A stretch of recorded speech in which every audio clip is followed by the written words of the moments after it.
का टॉपिक है UGC NDA net या जेआरएफ परीक्षा जून 2020 शिक्षण एवं शोध अभियोगिता प्रश्न पत्र फर्स्ट। ठीक है, यह है 12 नवंबर 2020 में है। निम्नलिखित कथनों में अवबोध स्तर पर शिक्षण की विशेषताओं तथा मूलभूत आवश्यकताओं से संबंधित तथ्यों की पहचान कीजिए। इसका आंसर व्याख्या सहित इसका है डी। शिक्षण अभिवृत्ति का तात्पर्य पूर्णतः अभ्यर्थियों के मूल्यांकन से है जो शिक्षण व्यवसाय को अपने ज्ञान व कौशल से अपनाना चाहता है। एक सफल शिक्षक की कुछ महत्वपूर्ण विशेषताएं होती हैं। यहाँ शिक्षण की कुछ महत्वपूर्ण विशेषताएं निम्नवत हैं। ठीक है, फर्स्ट है शिक्षण तथ्यों और सूचनाओं के मध्य संबंधों को देखने को बढ़ावा देने की एक गतिविधि है। शिक्षक अपेक्षा करता है कि विद्यार्थी अपने शब्दों में अभिप्राय का रूपांतरण एवं निर्वचन करने में सक्षम हो सके। शिक्षक मुख्य विचार को स्पष्ट करने के लिए बड़ी संख्या में उदाहरण देता है। फिर सेकंड में आएगा, नीचे दो सेट दिए गए हैं। सेट फर्स्ट में अधिगमकर्ता की विशेषताओं का प्रकार दिया गया और सेट सेकंड में उनकी व्याख्या दी गई है। दोनों सेटों का सुमिरन कीजिए। ठीक है, फिर इसकी व्याख्या आएगी इसकी। फर्स्ट है ए, अकादमिक विशेषताएं। अधिगमकर्ता आवश्यकता पड़ने पर अपने पाठ्यक्रम में विभिन्न तथ्यों का चयन करता है। बी, सामाजिक विशेषताएं। अधिगमकर्ता समकक्षियों के टीम मेंबर के रूप में कार्य करता है। भावनात्मक विशेषताएं। अधिगमकर्ता अपनी कक्षा के सदस्यों की पसंद नापसंद दृष्टि से व्यक्तिगत मतभेदों को सम्मान देना शुरू कर देता है। फिर डी, संज्ञानात्मक विशेषताएं। अधिगमकर्ता संबंधित उद्देश्यों का सही रूप में संकेतन और विसंकेतन करता है। थर्ड, शिक्षक की प्रभाविता का निर्धारण करने के लिए निम्नलिखित में से अधिगमकर्ता संबंधित तथ्य कौन से हैं? इसका है थर्ड का, ये है ऑप्शन ए। एक अधिगमकर्ता किसी भी शिक्षण अधिगम कार्यक्रम में एक मुख्य व्यक्ति है। यहाँ कुछ निम्न कारक हैं। फर्स्ट है शारीरिक स्वास्थ्य, लिखने पढ़ने इत्यादि। मानसिक स्वास्थ्य, समझ, इच्छा शक्ति, मूल क्षमता। फिर फोर्थ नंबर है कॉलेजों में शिक्षण अधिगम प्रणाली को प्रभावी बनाने के लिए निम्नलिखित में से कौन सी अनुदेशात्मक रणनीति यथोचित होगी? इसका है आंसर है कॉलेजों में शिक्षण अधिगम प्रणाली सामान्यतः समूह आधारित संप्रेषण कार्यक्रम होता है जिसमें एक बार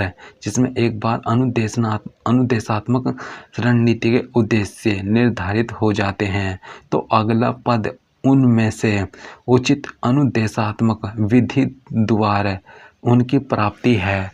यहाँ कुछ अनुदेशात्मक रणनीति निम्न है।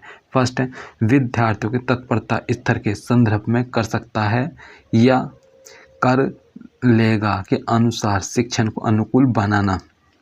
सेकंड, उपलब्धियों का उत्तरदायित्व देकर तथा अभिज्ञान देकर विद्यार्थियों को संलिप्त करना। फिर अधिगमकर्ताओं की आवश्यकता के अनुसार शिक्षण पद्धतियों को बहुविध बनाना। फिफ्थ नंबर है निर्माणात्मक मूल्यांकन की क्षमता में सुधार के लिए निम्नलिखित में से कौन सा शोध स्वरूप यथोचित होगा? इसका ऑप्शन सी में आएगा। निर्माणात्मक मूल्यांकन की क्षमता में सुधार के लिए शोध का क्रियात्मक शोध स्वरूप यथोचित होगा। क्रियात्मक शोध दो शब्दों के मेल से बना है जिसमें पहला शब्द है क्रियात्मक जिसका अर्थ है करना, दूसरा शब्द है शोध अनुसंधान जिसका विश्लेषण करना। क्रियात्मक अनुसंधान का अर्थ है करके सीखने से भी है। यह एक चक्रीय प्रक्रिया है जो सतत रूप से चलती रहती है। फिर 6 नंबर में आएगा, नीचे दो सेट दिए गए हैं। सेट फर्स्ट में शोध में प्रयुक्त कुछ शब्द दिए गए हैं जबकि सेट सेकंड में उनकी व्याख्या दी गई है। उन दोनों सेटों का समूलन कीजिए। इसका आएगा आंसर आएगा अभिधारणा। इसमें आएगा यह प्रत्यक्ष की कमी के कारण माने गए सिद्धांत का विवरण है। फिर सेकंड है निर्मित यद्यपि यह प्रत्यक्ष रूप से अवलोकनीय नहीं है तथापि यह अस्तित्व में होता है। सेकंड है थर्ड चर इससे आएगा इसमें संख्यात्मकता या गुणात्मकता में परिवर्तन हो सकता है। फिर डी है व्यवस्थित त्रुटि, इससे प्राप्त परिणाम किसी विशिष्ट दिशा में परिवर्तित होते हैं। फिर आएगा इसमें 7 नंबर है विश्वविद्यालय के एक शिक्षक ने शोध अध्ययन किया जिसमें विद्यार्थियों के परिवार और उनके आवास के सामाजिक आर्थिक स्तरों SES के अनुसार उनकी सहभागिता के स्तर पर प्रभाव का मूल्यांकन करने के लिए व्याख्यान सह निर्देशन पद्धति का प्रयोग किया गया। इस अध्ययन में किस चर को स्वतंत्र चर कहा जाएगा? ऑप्शन ए, विश्वविद्यालय के एक शिक्षक ने शोध किया जहां उसने व्याख्यान सह निर्देशन पद्धति के प्रयोग से अपने शोध को पूरा किया और निष्कर्ष प्राप्त किया। यह एक स्वतंत्र चर है क्योंकि यह किसी भी प्रकार से शोध के आंकड़ों पर निर्भर नहीं है। दूसरे प्रकार के आंकड़े उपलब्ध होने पर भी यह पद्धति शोध में सहायक होती है, किंतु अन्य सभी एक दूसरे से किसी न किसी प्रकार से जुड़े हैं। अतः यह स्वतंत्र चर है। प्रयोगात्मक शोध स्वतंत्र चर। फिर आश्रित चर है। स्वतंत्र चर क्या है? कारण जोड़ तोड़ और आश्रित चर प्रभाव परिवर्तन। फिर 8 नंबर है जब कोई शोधकर्ता अपने अध्ययन पर निराकरणीय परिकल्पना H0 निरस्त कर देता है और वैकल्पिक परिकल्पना H1 को स्वीकार करता है तो इसमें किस प्रकार की त्रुटि की संभावना हो सकती है? इसका है 8वें का व्याख्या सहित है। जब कोई शोधकर्ता अपने अध्ययन में निराकरणीय परिकल्पना H0 निरस्त कर देता है और वैकल्पिक परिघटना H1 को स्वीकार करता है तो इस प्रकार की त्रुटि टाइप फर्स्ट त्रुटि की संभावना हो सकती है, जबकि टाइप सेकंड त्रुटि एक गलत असक्त परिकल्पना की गैर अस्वीकृति है।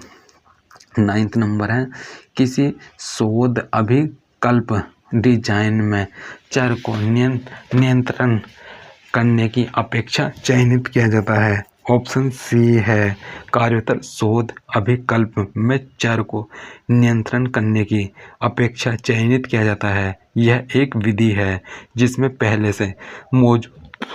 पहले से मौजूद गुणों वाले समूहों की तुलना कुछ आश्रित चर पर की जाती है। एक्स पोस्ट फैक्टो शोध या कार्योत्तर शोध को भी कहते हैं। इसमें स्वतंत्र चर प्राय निष्क्रिय हो चुका होता है तथा इसमें किसी भी प्रकार का जोड़ तोड़ नहीं किया जा सकता। फिर 10 नंबर शोध में ICT के गलत प्रयोग का उदाहरण है। ऑप्शन है इसका डी। इसमें आएगा शोध में ICT के गलत प्रयोग का उदाहरण है ICT अनुसंधानों की तकनीकी विशेषता का अभाव, क्योंकि ICT के प्रयोग की जानकारी का अभाव दिक्कतें उत्पन्न कर सकता है। 11 नंबर है नीचे 2 कथन दिए गए हैं जिनमें से एक को अभिकथन ए और दूसरे को तर्क आर कहा गया। अभिकथन ए है शिक्षक को छात्रों के साथ निर्धारित दायरे के परे जाकर संप्रेषण करना चाहिए। तर्क आर फिर अशाब्दिक संकेतन निश्चित रूप से शिक्षक के अभिप्राय को संप्रेषित करते हैं। फिर इसका आंसर आएगा व्याख्या अभिकथन के लिए एक शिक्षक छात्रों को हर तरीके और विधि से पाठ या प्रकरण को पहचान समझाने का कार्य करता है। कारण के लिए अशाब्दिक संकेत द्वारा शिक्षक शिक्षण अधिगम में महत्वपूर्ण भूमिका निभाता है। अभिकथन और कारण दोनों सही हैं, किंतु अशाब्दिक संकेत द्वारा पाठ या प्रकरण को समझाया नहीं जा सकता। कक्षा के अंदर सफल संप्रेषण किस पर निर्भर करता है? किस पर निर्भर करता है? यह 12 नंबर में आएगा। कक्षा संचार अभी भी औपचारिक शिक्षा प्रणाली की क्रिया विधि पर प्रभावी है, जहां शिक्षक द्वारा छात्रों के समक्ष आकार निर्देश दिए जाते हैं। अतः किसी कक्षा संचार की सफलता के लिए कुछ कारक महत्वपूर्ण हैं। वह कारक निम्नवत हैं। थीम का वर्णन करना, प्रभावी शब्दों व वाक्यों का प्रयोग, प्रस्तुत व्याख्या में स्पष्टता। फिर 13 नंबर में आएगा यदि शिक्षक अपने छात्रों को गलत रूप से संसूचित मानता है तो उस शिक्षक व्यवहार को किस रूप में वर्णित किया जाएगा? ऑप्शन सी है। यदि शिक्षक अपने छात्रों को गलत रूप में संसूचित मानता है तो उस शिक्षक व्यवहार को बहुल अज्ञानता के रूप में वर्णित किया जाएगा। बहुल अज्ञानता एक ऐसी स्थिति है जब तुलनात्मक रूप से लोग मानते हैं कि उनके समूह में अन्य लोग अधिक या कम दृष्टिकोण, विश्वास या व्यवहार रखते हैं। जब कक्षा में संप्रेषण में चक्रियता होती है तो शिक्षक संकेतक क्या होगा? इसमें आएगा ऑप्शन आएगा ए। जब कक्षा में संप्रेषण में चक्रियता होती है तो शिक्षक संकेतक सक्रिय विसंकेतक होता है। संप्रेषण आमतौर से किसके साथ प्रारंभ होता है? यह डी, ऑप्शन डी। संप्रेषण संदेश और सूचना के आदान प्रदान से कहीं व्यापक है, जहां केवल शब्दों को माध्यम के रूप में प्राथमिकता नहीं दी जाती बल्कि चेतना को भी महत्व दिया जाता है। अतः दिए गए प्रश्न के अनुसार संप्रेषण और आमतौर पर मन मस्तिष्क में चित्र के साथ प्रारंभ होता है। गति का दौड़ने से वही संबंध है जो संवेग का है। इसका है 16 का बी आएगा। गति शब्द का प्रयोग तब होता है जब कोई वस्तु गतिमान हो। अतः जब कोई दौड़ रहा होता है तो वह गतिमान होता है। संवेग एक तरीका है मानव व्यवस्था को व्यक्त करने का और महसूस करने। वह तथ्य है जो संवेग के माध्यम से व्यक्त किया जाता है। एनटीए द्वारा इसका उत्तर बी माना गया। फिर है इसमें 17 नंबर, दिए गए अक्षर क्रम में लुप्त अक्षर क्या है? बी सी ई, फिर C D G, D E I F G M. इसका आएगा ऑप्शन ए ई एफ के। फिर यू जी सी नेट बराबर 15, तो C S I R net. इसका आंसर आ जाएगा सी 44 आएगा 44। फिर 19 नंबर, कोई राशि चक्रवृद्धि ब्याज के साथ 2 वर्षों में 400 रुपये और 3 वर्षों में 500 रुपये हो जाती है तो वह राशि क्या है? ऑप्शन बी आएगा, ऑप्शन बी। इसका आएगा ऑप्शन बी, यह 256 रुपये। फिर आएगा 256 रुपये। फिर है इसका एक धनात्मक पूर्णांक का 20 गुना उसके वर्ग से 96 कम है। 96 कम है, पूर्णांक क्या है? इसका ऑप्शन 24 है। फिर ग्रह बड़े होते हैं, अतः जिन परमाणुओं से ग्रहों का निर्माण होता है वे बड़े होते हैं। इस अनुमान में किस प्रकार का दोष है? 21 का आएगा। 21 का आएगा विभक्ति दोष या विग्रह दोष में पूर्ण होल की विशेषताओं को अंश पर आरोपित किया जाता है। यहाँ ग्रहों पूर्ण के बड़े होने के आधार पर परमाणु अंश को भी बड़ा सिद्ध करने का प्रयत्न किया गया। कुछ शिक्षक कर्तव्यनिष्ठ नहीं होते। किस श्रेणी के कर्तव्य वाक्य का उदाहरण है? ऑप्शन डी है, कुछ शिक्षक कर्तव्यनिष्ठ नहीं होते। विशेष निषेध नकारात्मक तर्क वाक्य का उदाहरण है। कुछ पुरुष विवाहित नहीं होते। इस वाक्य के संबंध में निम्नलिखित में से क्या सही है? इसका ऑप्शन बी आएगा। अंश व्यापी नकारात्मक तर्क वाक्य में केवल विधेय वितरित होता है। कुछ पुरुष विवाहित नहीं होते। अंश व्यापी नकारात्मक तर्क वाक्य है, अतः केवल विधेय वितरित है। फिर अब 24 नंबर है, भारतीय शास्त्रीय तर्कशास्त्र संप्रदाय के अनुसार निम्नलिखित में से कौन सा ज्ञानेंद्रिय नहीं है? ये बी, भारतीय शास्त्रीय तर्कशास्त्र संप्रदाय के अनुसार सभी कल्प ज्ञानेंद्रिय नहीं है। फिर क्या आपने झूठ बोलना छोड़ दिया? इस प्रकार के प्रश्न में किस प्रकार का दोष है? इसमें आएगा 26 का ए। क्या आपने झूठ बोलना छोड़ दिया? यह छल प्रश्न दोष है। इसमें संदिग्ध धारणाएं सम्मिलित होती हैं। फिर इसमें 26 से 30 तक है। 26 से 30 तक है ये। इसमें ना ये दे रखी तालिकाएं, इसमें ना सवाल करने हैं। फिर ये 26 नंबर ए और बी दोनों विद्यालयों में नामांकित छात्रों की कुल संख्या है। विद्यालय ए में नामांकित छात्रों की संख्या 15/100 गुना 2000। विद्यालय बी में नामांकित छात्रों की संख्या 35/100 गुना 2000 बराबर 700। अतः ए और बी में नामांकित छात्रों की कुल संख्या का योग है 300 + 700 बराबर 1000। सी, डी और ई विद्यालयों में नामांकन प्राप्त छात्रों की कुल संख्या है। इसमें आ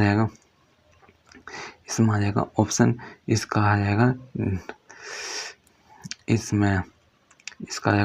अतः विद्यालय सी, डी और ई में नामांकित छात्रों की कुल संख्या है 885 + 175 + 190 बराबर 1250।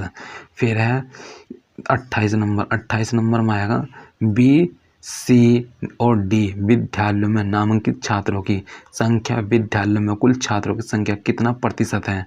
इसका है सी का 32% है। ये इसकी व्याख्या दे रखी, ठीक है। फिर है 29 नंबर में आएगा 29 नंबर में बी विद्यालय में नामांकित छात्रों की संख्या और डी विद्यालय में नामांकित छात्रों की संख्या का अनुपात है। ऑप्शन बी है 4:1 हो गया। फिर है इसके 30 नंबर में आएगा यदि सी विद्यालय में नामांकित 10% छात्राएं अपना विद्यालय बदलकर ई विद्यालय में नामांकन कराती है तो ई विद्यालय में नामांकित छात्रों की कुल संख्या कितनी है? ऑप्शन डी है 284। फिर है 31 नंबर का आएगा 5 द्विअंक के कूट से 0 और 1 के कितने विशिष्ट युग्म बनाए जा सकते हैं? यह 32 है। 5 द्विअंक के कूट के प्रत्येक कूट के लिए 0 और 1 दोनों संख्याओं का प्रयोग किया जा सकता है। अतः सभी स्थान के लिए 2 मान होंगे। अतः अभिष्ट युग्म 2 × 2 बराबर 32 है। फिर जिस प्रक्रिया में अवैध वेबसाइट विशिष्ट वैध वेबसाइट होने का समांग करता है उसे निम्नलिखित में से किसकी संज्ञा दी जाती है? इसका ऑप्शन बी है, यह स्पूफिंग है। इसका आंसर आएगा स्पूफिंग में अवैध वेबसाइट विशिष्ट वैध वेबसाइट होने का स्वांग करता है। स्पूफिंग एक प्रकार का धोखा है जिसमें एक हैकर किसी व्यक्ति की निजी सूचनाओं को जानने के लिए किसी पहचान के व्यक्ति या व्यक्ति सा व्यवहार करता है। यह ईमेल, फ़ोन प्रोटोकॉल, वेबसाइट इत्यादि रूपों में किया जा सकता है। फिर इसमें 33 नंबर में आएगा कीबोर्ड के किस की को उपांतरिक की संज्ञा मॉडिफायर की जाती है? इसका है ऑप्शन बी, कीबोर्ड में उपांतरिक की मॉडिफायर की वह होता है जो अन्य की बटन के साथ प्रयोग करने पर इस की का कार्य परिवर्तित कर देता है। वे की बटन है कंट्रोल की, फिर शिफ्ट की, फिर अल्ट आएगा। फिर 34 नंबर में आएगा ई गवर्नेंस का एक पहलू सरकार और नागरिकों के मध्य सूचनाओं के गवाह से संबंधित है। निम्नलिखित में से क्या क्या सरकार से नागरिक G2C की ओर पहल है? यह ऑप्शन ए है, ईमेल, ई हेल्थ सरकार से नागरिक की ओर पहल है। ये सरकार और नागरिकों के मध्य सूचना के प्रवाह से संबंधित है। 35 नंबर, निम्नलिखित में से किन किन पोर्टल में ऑनलाइन पाठ्यक्रम की सूची शामिल है?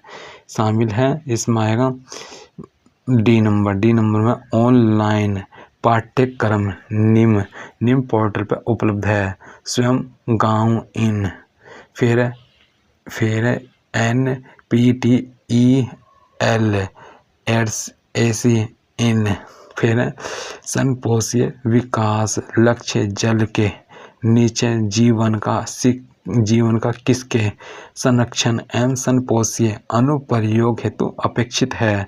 ऑप्शन सी है, संपोषणीय विकास लक्ष्य जल के नीचे जीवन महाश्री संसाधनों के संरक्षण एवं संपोषणीय अनुप्रयोग हेतु अपेक्षित है। यह लक्ष्य संख्या 11 है। वर्ष 2015 में 17 संपोषणीय विकास लक्ष्यों को अपनाया गया, जिससे वर्ष 2030 तक गरीबी समाप्त की जा सके, पृथ्वी की रक्षा और सभी लोग सुख शांति का जीवन व्यतीत कर सके।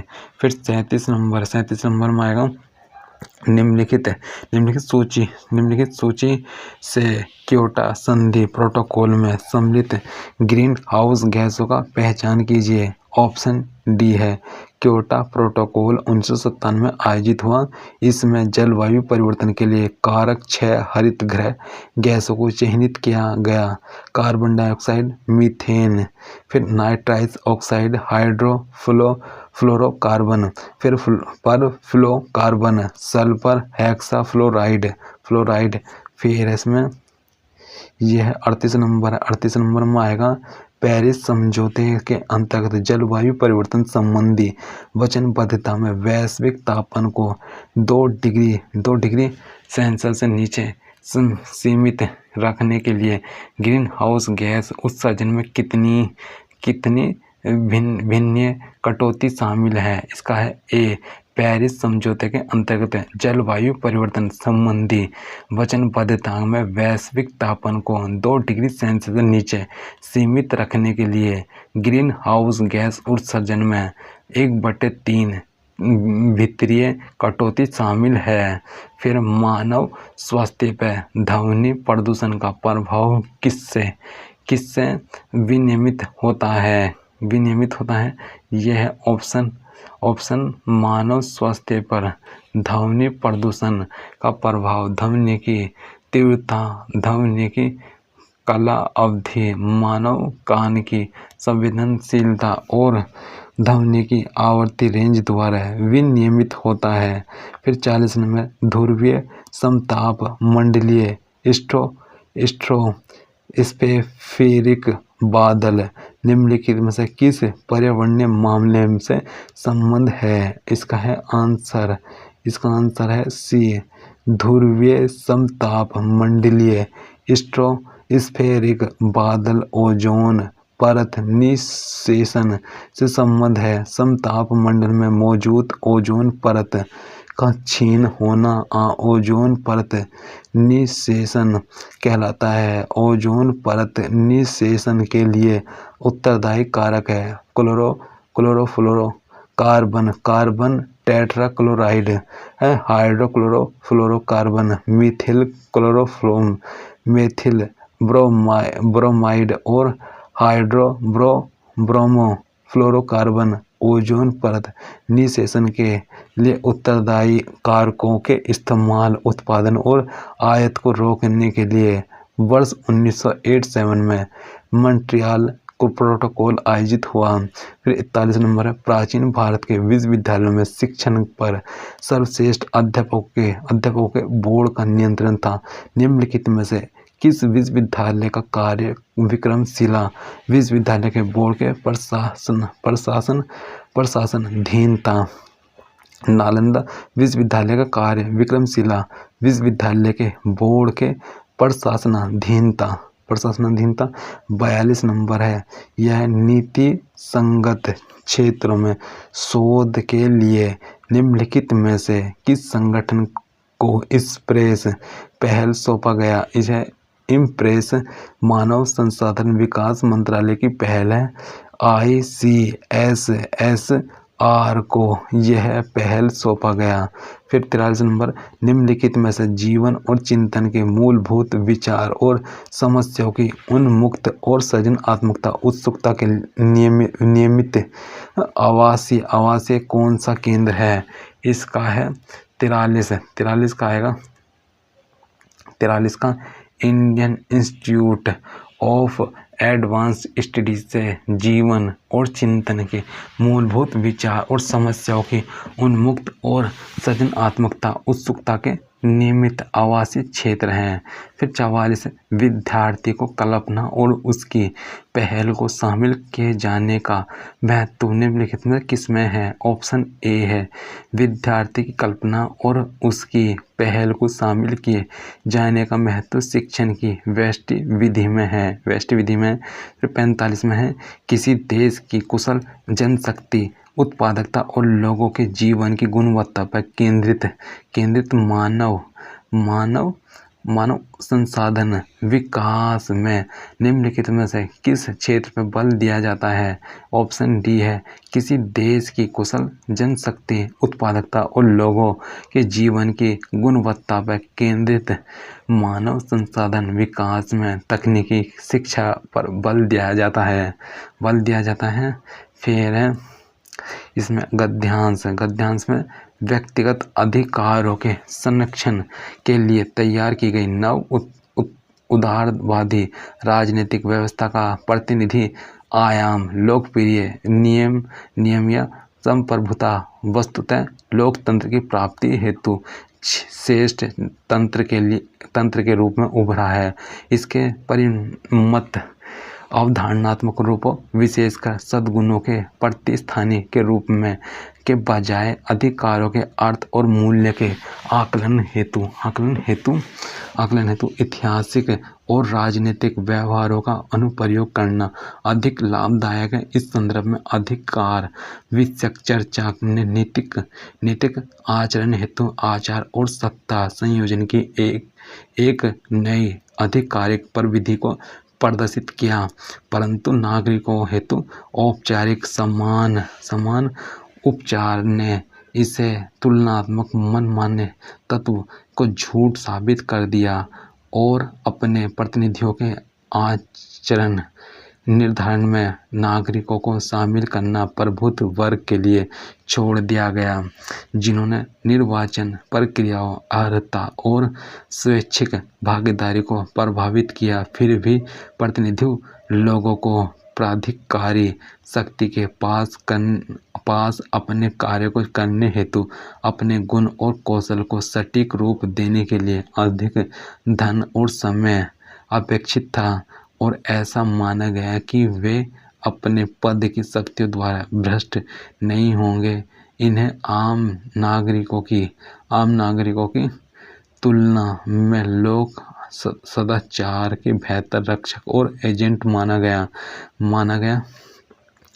गया। फिर इसमें क्योंकि नए राज्यों में प्रतिनिधित्व संस्थागत हो गया। राज्य ने प्राचीन लोकतंत्र में जनांगीय के समस्याओं को सीमित करने के बजाय विविधता लाकर लोगों पर अपनी शक्ति को नियंत्रित किया, जिसे आधुनिक गणराज्यों के सही करना था। उदारवादी लोकतंत्र का उद्देश्य क्या है? इसका है उदारवादी लोकतंत्र का उद्देश्य व्यक्तिगत अधिकारों की रक्षा करना। फिर 47 का लोकतंत्र का अधिकार लाभकारी आकलन क्या होगा? इसका आंसर होगा लोकतंत्र का अधिक लाभकारी आकलन अधिकारों को राजनीतिक व्यवहार मानना होगा। अधिकारों का प्रबंधन किस पर केंद्रित है? ऑप्शन सी है तर्कसंगत राजनीतिक आचरण पर। यह है अधिकारों का प्रबंध तर्कसंगत राजनीतिक आचरण पर केंद्रित है। जन प्रतिनिधियों से क्या अपेक्षा थी?